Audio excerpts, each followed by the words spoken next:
Good morning friends. आज हम discuss करने वाले हैं चैप्टर 2। चैप्टर 2 मतलब unit dimension and error analysis. Previous chapter में हमने फोर्स के बारे में पढ़ा था और कुछ इंट्रोडक्शन देखा था। आज हम नया चैप्टर शुरू कर रहे हैं। तो ये चैप्टर है यूनिट डायमेंशन एंड एरर। बहुत ही ज्यादा इंपॉर्टेंट चैप्टर है। इसका यूज, इससे रिलेटेड चीजें आपको 12 तक आएंगी, या हम कह सकते हैं कि जब तक आप पढ़ोगे तब तक आएंगी। तो ये काफी इंपॉर्टेंट चैप्टर है नॉलेज पॉइंट ऑफ व्यू से।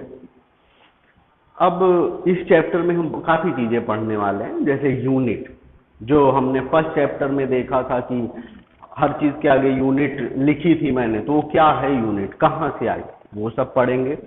फिर हम पढ़ेंगे डायमेंशन, जो नया है कि किसी भी चीज में कितनी डायमेंशन होती है, क्या है, किस तरह का होता है ये। फिर एरर एनालिसिस। तो ये सब चीजें मिला के चैप्टर बना है, और भी कुछ अच्छी अच्छी चीजें आएंगी, ठीक है, जिनके बारे में इस चैप्टर में हम डिस्कस करेंगे। तो हमारे यहाँ इस चैप्टर को शुरू करते हैं। पहला टॉपिक है हमारा फिजिकल क्वांटिटी। तो फ्रेंड्स, एक सवाल आता है कि ये फिजिकल क्वांटिटी क्या होता है, क्योंकि एक चीज हमको समझनी है कि फिजिक्स बिना फिजिकल क्वांटिटीज के पॉसिबल नहीं है। दैट मीन्स कि हमको फिजिकल क्वांटिटी पता होना चाहिए, है ना। तो वो क्वांटिटीज जिनको हम मेजर कर सकते हैं उन्हें हम फिजिकल क्वांटिटी कहते हैं। जो मेजर नहीं कर सकते वो नॉन फिजिकल क्वांटिटीज में आती हैं। अब जो मेजर कर सकते हैं, जैसे मास को आप मेजर कर सकते हो। मास की यूनिट क्या होती है, किलोग्राम। लेंथ को आप मेजर कर सकते हो। टाइम को आप मेजर कर सकते हो, सेकेंड, टाइम की यूनिट। तो ये सब क्वांटिटीज आती हैं फिजिकल क्वांटिटीज में। यूनिट, हम इसकी डेफिनेशन देखते हैं, बहुत आसान है, एक लाइन की। Physical quantity means quantity which can be measured, उनको हम कहते हैं फिजिकल क्वांटिटी।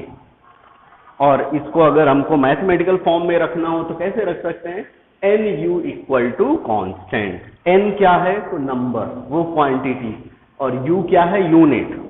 जैसे आप मार्केट गए और बोला भाई 1 kg शुगर देना, शक्कर, तो 1 क्या हुआ, नंबर, और kg क्या हुई, यूनिट। तो उसी से मिलके बनाइए NU इक्वल टू कॉन्स्टेंट। अभी हमने सीखा था एग्जाम्पल क्या होता है, मास, लेंथ, टेम्परेचर, ये सब फिजिकल क्वांटिटीज में आता है। फिजिक्स बिना फिजिकल क्वांटिटी के पॉसिबल नहीं है, ठीक है। अब देखते हैं नॉन फिजिकल क्वांटिटी। तो नॉन फिजिकल क्वांटिटीज वो होती हैं जिनको हम मेजर नहीं कर सकते। क्या मेजर नहीं कर सकते, इमोशन, ब्रेवनेस, फियर, ये सब मेजर नहीं कर सकते। एक बात हमको समझनी चाहिए कि जो भी क्वांटिटीज हम मेजर कर सकते हैं उन्हीं को हम फिजिक्स में पढ़ते हैं। जो मेजर नहीं कर सकते उनका फिजिक्स में कोई रोल है ही नहीं। फिजिक्स में उनको देखा ही नहीं जाता, ऐसा कह सकते हैं। कैसे, है ना। तो देखते हैं भाई कैसे। अब जैसे इमोशन है आपके, आप दुखी हो तो मेजर कर सकते हो, यार आज तो 2 किलो दुखी हूं, ऐसा कभी सुना बोलते हुए। कोई दुखी है तो क्या बोलेगा, बहुत दुखी हूं। मेजर नहीं कर सकते उसको। तो इसका मतलब है कि जो हमारा दुख है ना, खुशी है, इन सबको मेजर नहीं किया जा सकता। तो ये सब क्या हुआ, इमोशंस में आता है ना। फिर ब्रेवनेस, यार वो बहुत बहादुर है, वेरी ब्रेव, है ना, ऐसे कहते हैं ना। तो बहुत है, लेकिन उसका मेजरमेंट नहीं है। कोई ऐसा नहीं कह सकता कि भैया ये 3 मीटर तक ब्रेव है ना। तो ये सब नॉन फिजिकल क्वांटिटीज में आती हैं। फिर हमारा प्यार, हमारा गुस्सा, है ना। मदर्स डे पे हम बोलते हैं ना, mummy I love you so much. अगर मम्मी ने पूछ दिया कि बेटा कितना प्यार करते हो तुम मुझसे, तो क्या कहेंगे हम, बहुत। लेकिन क्या हम बता सकते हैं बहुत मतलब कितना, क्वांटिटी क्या होगी, तो नहीं बता सकते। क्यों नहीं बता सकते, क्योंकि ये सब चीजें फिजिक्स में मेजर नहीं की जाती, फिजिक्स में मेजर नहीं की जाती, मतलब ये सब नॉन फिजिकल क्वांटिटीज हैं। अब दोस्तों एक मैं क्वेश्चन आपसे पूछना चाहता हूं कि फीवर तो जानते ही होंगे, बुखार, है ना, तो ये फिजिकल क्वांटिटी में आएगा कि नॉन फिजिकल क्वांटिटी में आएगा?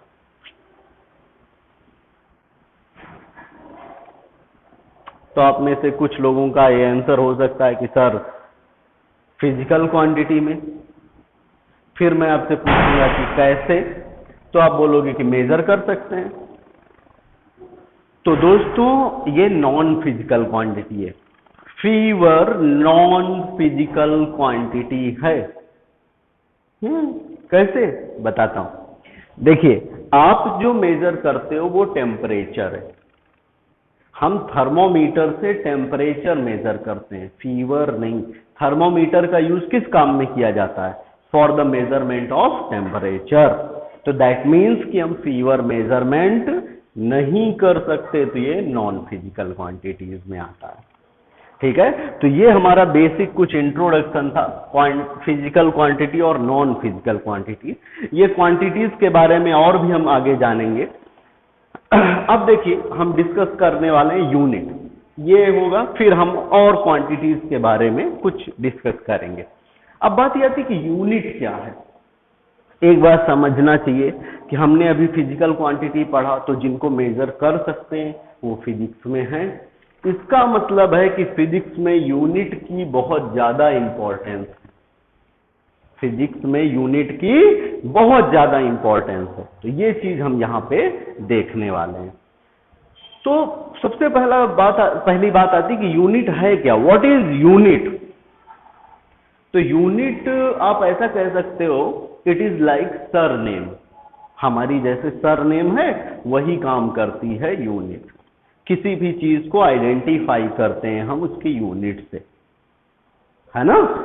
तो अगर हमको इसको डिफाइन करना हो तो कैसे करेंगे? Standard measurement of A quantity is called unit.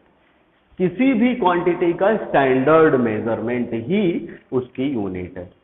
जैसे कभी भी किसी से पूछा जाए कि भाई कितना बजा है, तो क्या कहेगा? 12 बजे, इतने आवर, इतना हुआ है, इतने मिनट। कभी ऐसा सुना है कि भाई 3 किलो बज रहे हैं? अच्छा, 3 मीटर तो नहीं बजे? ऐसा कभी नहीं सुना हमने। मीटर में टाइम को, है ना, या फिर किलो में टाइम को, ये सेकंड में, मिनट में और आवर में ही मेजरमेंट होता है। तो हर किसी चीज का एक अलग मेजरमेंट बनाया गया है, इसीलिए यहां वर्ड लिखा है स्टैंडर्ड। हमको इस वर्ड पे थोड़ा फोकस करने की जरूरत है, स्टैंडर्ड वर्ड पे, क्योंकि हर क्वांटिटी का अपना एक मेजरमेंट होता है। जैसे आपको पता है, आप लिक्विड लेने जाते हो कोई भी चीज लिक्विड फॉर्म में, तो लीटर में मेजरमेंट में आता है, ml, लीटर, मिलीलीटर, कुछ भी। अगर सॉलिड फॉर्म में कोई चीज लेने जाते हो तो केजी। शक्कर लेने जाएं अगर हम, तो क्या बोलेंगे कि 1 केजी शक्कर देना, कि ऐसा बोलेंगे 1 लीटर शक्कर दो, दुकान वाला मारेगा है। या फिर ऐसा बोल दें भैया 12 दर्जन शक्कर दे दो, फिर तो और मारेगा है। तो हर किसी चीज का एक अलग अपना मेजरमेंट बनाया गया है और वो चीज उसी के अकॉर्डिंग मेजर की जाती है, टाइम हो, लेंथ हो या कुछ भी हो। बस हमको यहाँ पे यही सब सीखना है कि हम कैसे मेजर करते हैं किसी भी चीज को, सीखना है, रटना नहीं है। मैं आपको वो ट्रिक्स बताऊंगा जिनके थ्रू आपको बिना रटे और ये सब चीजें आ जाएं। फिजिक्स आप तभी सीख सकते हो जब आपको ये रटने वाला कंसेप्ट दिमाग से निकाल। तो हम आगे सीखते हैं। सो क्या डेफिनेशन में आपको याद रखना है? सिर्फ 2 वर्ड, स्टैंडर्ड मेजरमेंट। बस देखो, standard measurement of A quantity is called unit, वो तो बना दिया सेंटेंस। अब बात यह आती कि हमारी यूनिट कैसी होनी चाहिए, हमारी यूनिट कैसी होनी चाहिए। तो देखते हैं व्हाट शुड बी, या क्या होनी चाहिए, what should be our unit. तो फर्स्ट पॉइंट है, it should be definite and unchangeable. It should be definite and unchangeable. अब इसका मतलब क्या है? डिफाइनाइट एंड अनचेंजेबल मतलब फिक्स होनी चाहिए, जो बदले नहीं टाइम के साथ, उसको तो वही यूनिट हमारे काम में आएगी। अब मान लिया डिफाइनाइट और अनचेंजेबल नहीं है ना, मतलब कि अब मान लिया कि यहां शक्कर ले रहे हो आप तो किलो में मिल रही है, मुंबई गए तो लीटर में मिल रही है, हैं? पता लगा फॉरेन चले गए इस समय, अभी नहीं मतलब बाद में, अभी तो मुश्किल समय है, फॉरेन चले गए तो वहां पता लगा कि सेकंड में शक्कर मिल रही है। ऐसा हो सकता है? नहीं हो सकता। हर जगह पे स्टैंडर्ड मेजरमेंट ही होगा, यानी कि आप केजी में ही खरीद सकते हो, केजी या ग्राम वो अलग बात हुई, बट लीटर में हो जाए, सेकंड में हो जाए, ऐसा नहीं होगा।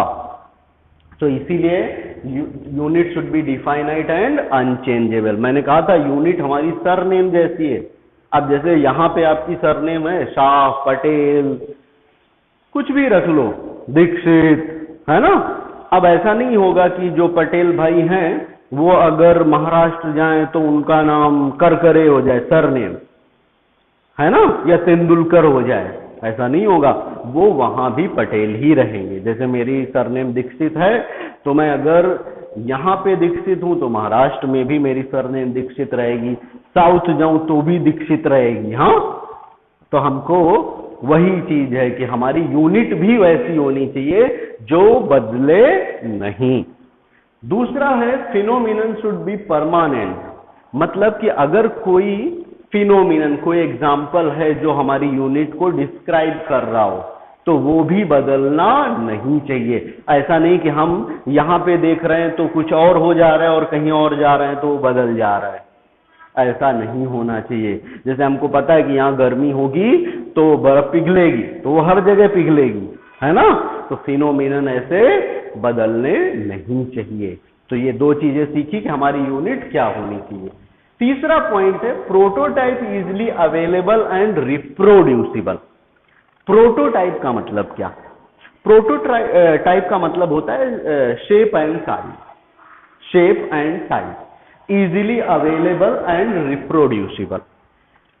जो आपकी यूनिट है उसका शेप और साइज ऐसा होना चाहिए कि वो आपको आसानी से मिल जाए और आप उसे आसानी से बना सको।